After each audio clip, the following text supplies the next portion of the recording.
오늘의 말씀은 마가복음 12장 28절로 33절의 말씀. 제가 가진 성경 신약 76페이지에 기록되어져 있습니다. 마가복음 12장 28절로 33절의 말씀. 제가 받들어 봉독합니다. 서기관 중 한 사람이 그들이 변론하는 것을 듣고 예수께서 잘 대답하신 줄을 알고 나와 묻되 모든 계명 중에 첫 번째가 무엇이니까? 예수께서 대답하시되 첫 번째는 이것이니 이스라엘아 들으라. 주 곧 우리 하나님은 유일한 주시라. 내 마음을 다하고 목숨을 다하고 뜻을 다하고 힘을 다하여 주 너의 하나님을 사랑하라 하신 것이요. 둘째는 이것이니 내 이웃을 내 자신과 같이 사랑하라 하신 것이라. 이보다 더 큰 계명이 없느니라.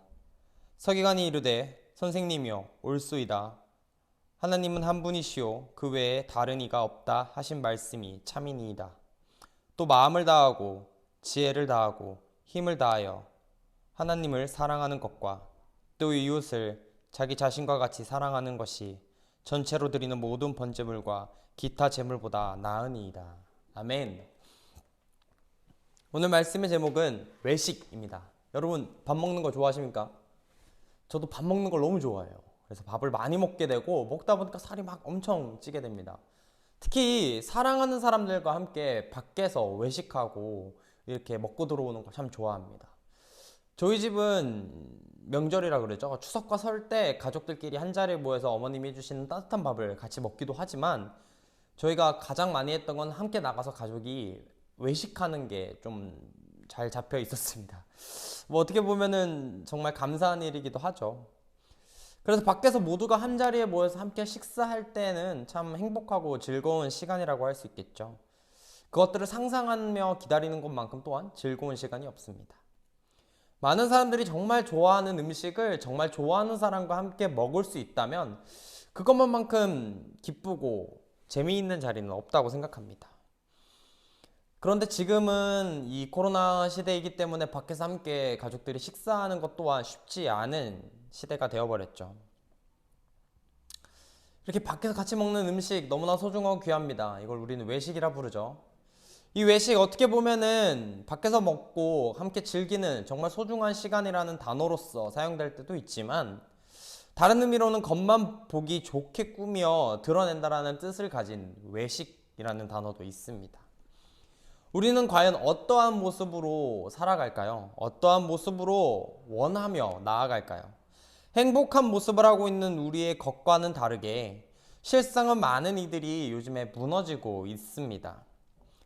아름다운 음식을 함께 먹으며 화목해하는 그 외향적인 모습의 외식도 중요하지만 그 안에 숨어있는 마음이 문드러지고 상처받은 사람들에 대한 그 이야기, 현대인들의 참 많은 애환을 담고 있는 모습이라고 생각합니다. 그렇다면 성경에서는 과연 우리가 어떠한 모습으로 살아가길 바랄까요? 행복한 모습? 혹 그 마음 안에 문드러지고 있는 그 마음을 바라보고 있는 그것? 오늘은 함께 여러분과 이야기함으로써 우리의 외식하는 모습이 과연 어떠한 것인지 살펴보고 우리가 살아가야 될 모양이 어떤 건지 살펴보려고 합니다. 본절부터 33절까지는 앞선 18절과 27절에서 예수와 사두개인들의 사이에서 부활에 관련된 논쟁이 뒤이어 바리새인 가운데서 서기관이 예수께 나와 큰 계명에 대한 이야기를 나누는 부분입니다. 여기서 등장하는 서기관에 조금은 우리는 주목을 해야 되는데요. 원어로는 그람 마티우스라는 원어로서 그를 베끼는 사람들이라는 뜻을 가지고 있습니다. 이들은 원래 다윗이 애굽의 궁정 제도를 해서 모방하여 만든 직업인데 그들의 임무는 왕의 비서이자 회계 담당, 고문, 문서를 기록하거나 정리를 해주는 그러한 역할을 하는 주된 역할의 담당자들을 서기관이라고 했습니다. 하지만 왕국이 분리되고 포로 시대 이후에 그들은 종교적 의미를 지닌 율법학자로서의 역할을 시작합니다.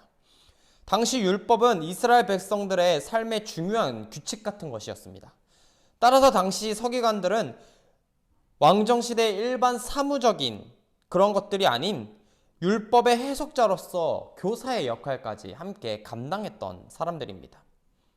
신약시대에 이르러서는 대부분 바리새파에 속하면서 율법사라고 불리기도 했습니다.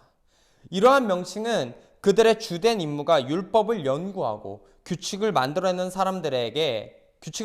사람들에게 적용시키는 것이기 때문이었죠. 이들 대다수가 당시 권력기관에 있었던 사내들인 공의회에 속해 있었으며 이들은 대체로 자신의 기득권을 위해서 예수님을 위협하던 사람들이었습니다. 한편 서기관은 지금까지 왜 이렇게 이야기를 하며 왜 이 서기관을 알아보았느냐? 그 이유는 바로 한 사람이 예수 그리스도를 찾아왔기 때문입니다. 예수님을 대적하는 사람들은 항상 무리를 지어 예수님께 다가왔습니다. 자신들의 죄성과 악함을 최대한 숨기기 위해서 그들은 무리지어 다녔죠. 그런데 이번에는 조금 달랐습니다.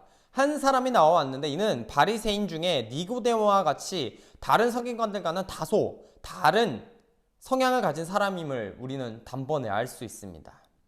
그도 다른 성향이라고 하나 약간은 하나님에 대한 의심, 즉 예수 그리스도에 대한 의심이 있었어요. 시험해보고자 하는 마음. 그래서 오늘 본문과 같이 질문을 하게 된 겁니다. 그의 질문은 모든 계명 중에 첫 번째가 무엇인가 라는 질문이었습니다.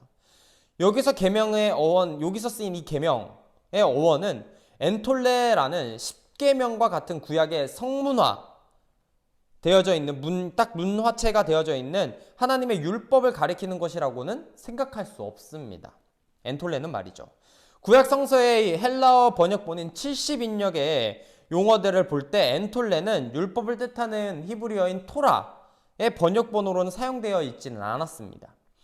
율법에 상응하는 헬라어는 엔톨레가 아닌 노모스라고 보시면 되는데 신약에서 나타난 용어들을 볼 때 엔톨레는 율법과 조금 구분되는 율법보다는 하위 범위에 속하는 그러한 것들을 나타내는 용어로서요.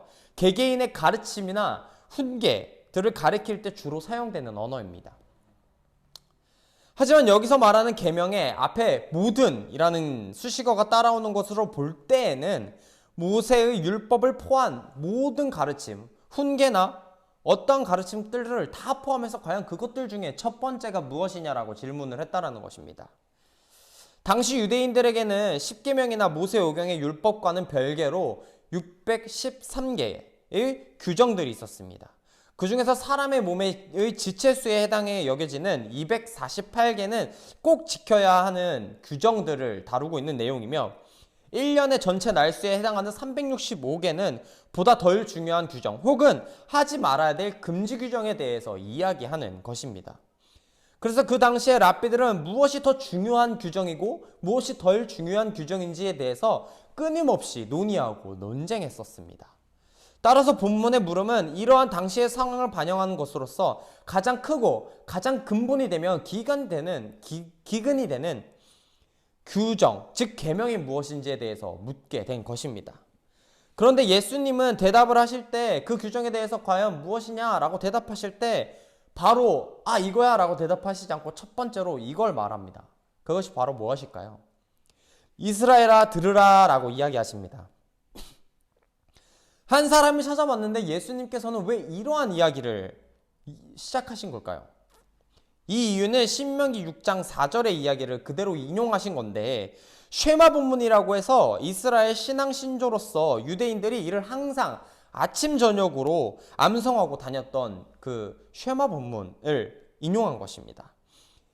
이스라엘 사람들은 그것을 유대인들은 얼마나 중요시 여겼냐면요. 양피지에 써서 작은 통 속에 넣어 앞 이마나 팔을 매다서 언제든지 꺼내어 읽을 수 있도록 한 가장 중요한 계명이라고 할 수 있습니다. 즉 이처럼 중요한 이야기를 하시겠다는 예수님의 기막힌 인용구라고 할 수 있겠죠. 그리고 이야기하십니다. 하나님은 한 분이라고. 그 한 분은 바로 유일한 우리의 신이라고 말입니다. 그리고 그 신에 대한 마음을 다하고 목숨을 다하고 뜻을 다하여 힘을 다하여 그 주님을 사랑하라고 이야기하고 있습니다. 여기서 마음을 다하고 목숨을 다하고 뜻을 다하라는 이야기는 신명기 6장 5절의 말씀을 인용하여 전적으로 하나님에게 모든 것을 기울이라는 것입니다. 예수님은 하나님을 사랑하되 가식적으로 사랑하는 것이 아니라 전 인격을 다하여서 사랑하라고 이야기하고 있는 것입니다. 그 다음으로 해야 할 일은 우리의 이웃을 내 몸과 같이 사랑하라고 이야기하고 있습니다. 본문도 레위기서 19장 18절의 인용문입니다. 이웃을 사랑하지 않고서는 하나님을 사랑한다고 말할 수 없는 것입니다. 이러한 이야기를 들을 때 생각나는 것이 하나 있죠. 바로 성경의 가장 뒷장에 있는 이야기입니다. 네, 맞습니다. 십계명이죠. 그 십계명의 이야기에서 가장 중요한 하나님 사랑과 이웃 사랑에 대해서 예수님은 첫 번째 계명이라고 이야기하시는 겁니다. 이에 서기관은 예수님의 말씀에 동의했습니다. 여기서 옳다는 이야기는 다른 서기관들과는 다른 부분이에요. 율법교사로서 납득하는 것과 인정하는 것은 조금 다른 이야기입니다. 예수님을 책잡고 넘어뜨리려고 했던 다른 논쟁자들도 예수님의 말씀이 옳다라는 것은 알았어요. 하지만 그것을 인정하지는 못했습니다. 하지만 이 서기관은 분명 달랐고 예수님의 말씀을 인정하게 됩니다. 그리고 오늘 본문의 마지막 말씀인 서기관의 대답인 이 전체로 드리는 모든 번제물과 기타 제물보다 나으니라 라는 이 이야기는 이는 사무엘상에서의 말씀인 여호와께서 번제와 다른 제사를 그의 목소리를 청종하는 것을 좋아하심같이 좋아하시겠나이까. 순종이 제사보다 낫고 듣는 것이 순양의 기름보다 나으니 라는 사무엘의 말씀을 인용한 서기관의 대답이었습니다. 진정한 사랑과 순종이 없는 형식적인 제사나 제물은 하나님을 결코 기쁘게 할 수 없다라는 것입니다. 그러한 제사와 제물은 한마디로 외식에 지나치지 않다라는 것이죠. 과연 우리는 어떠한 자세로 그렇다면 예배를 드리고 있습니까? 과연 형식적인 제사와 제물, 번제처럼 주일의 예배를 그냥 외식하는 자처럼 흘려보내고 있으시진 않으십니까? 당장 내일 11월 1일부터 위드 코로나로 전환이 된다고 하죠. 그렇게 되다 보면 우리는 곧 우리가 한자리에 모여서 기도하고 찬성하는 때가 오지 않을까 하는 설레는 마음으로 점점 앞을 내다보게 됩니다. 그러나 한편으로는 많은 이들이 이 상황에 현재의 모습에 젖어버려서 예배의 모습이 조금은 불편할 수도 있습니다. 조금 불편하게 뭐하러 교회에 찾아 나가냐고 이야기하는 것이 어떻게 보면 현재의 기독교인들의 많은 모습이 되어버린 건 사실입니다. 맞습니다. 방법이 어떠하던 사실 주님을 진정으로 사랑하는 마음으로 온전히 예배드린다면 그것이 그 자리가 무엇이든 어떠한 방식이든 무엇이 중요하겠습니까? 제가 여러분과 지금 이야기하고 있는 이 시점처럼 말이죠. 분명 주님이 우리와 함께 하실 것입니다. 진정으로 예배를 드린다면 말이죠. 우리는 주님의 사랑 안에서 아름다운 예배를 잘 드려야 될 겁니다. 하지만 외식하는 자처럼 돼서는 안 되겠죠. 저희 아버지께서는 가장 깨끗하고 아름다운 모습으로 예배를 드려야 하고 준비된 자세로 예배를 드려야 된다라고 어릴 적부터 얘기하셨습니다. 그 모습의 가장 근본적인 것은 옷에 있겠죠. 옷을 어떻게 입느냐. 그런데 어린 시절에는 이해가 가지 않았어요. 조금 편안하게 입으면 어때? 조금 덜 갖춰서 예배를 드리러 가면 어때? 내 마음이 중요하지. 그런데 지금 와서 생각해보면 주님도 그러한 조금 편안한 모습, 조금 덜 갖춘 사랑 해주면 되지. 과연 이 말이 맞을까요? 이러한 모습을 생각하다 보면 우리가 과연 진정으로 예배에 참여하는 자의 모습이 외향적으로 아름다워야 되냐? 그것은 아니지만 외식하는 자처럼 꾸미고 아름답게 차려입으라는 건 아니지만 그래도 준비된 자로서 함께 모여 예배할 준비는 되어 있어야 한다는 것입니다. 이러한 모습을 생각하다 보니 우리가 얼마나 예배를 소홀히 하고 있으며 그 예배가 얼마나 우리에게 소중한지 하루의 삶 또한 얼마나 의미 있는지에 대해서 알 수 있는 것 같습니다. 그렇기에 우리는 외식된 모습으로 주님을 맞이하는 상황을 버려야만 합니다. 온전히 주님을 우리의 주로 맞이할 수 있는 여러분이 되시길 바랍니다. 그것이 설령 혼자 나온 서기관처럼 혼자 주님을 맞이한다고 해도 말입니다. 누군가를 만나고 이야기하는 것은 참 설레는 일이죠. 연애를 할 때 그리고 사랑하는 사람을 만날 때 정말 설레고 행복한 것처럼 말입니다. 사랑하는 사람에게 잘 보이기 위해서 준비되고 나아가듯 우리도 주님께 깔끔하게 주님을 사랑하는 자로서 마음을 다듬고 겉을 다듬는 여러분이 되시길 바랍니다.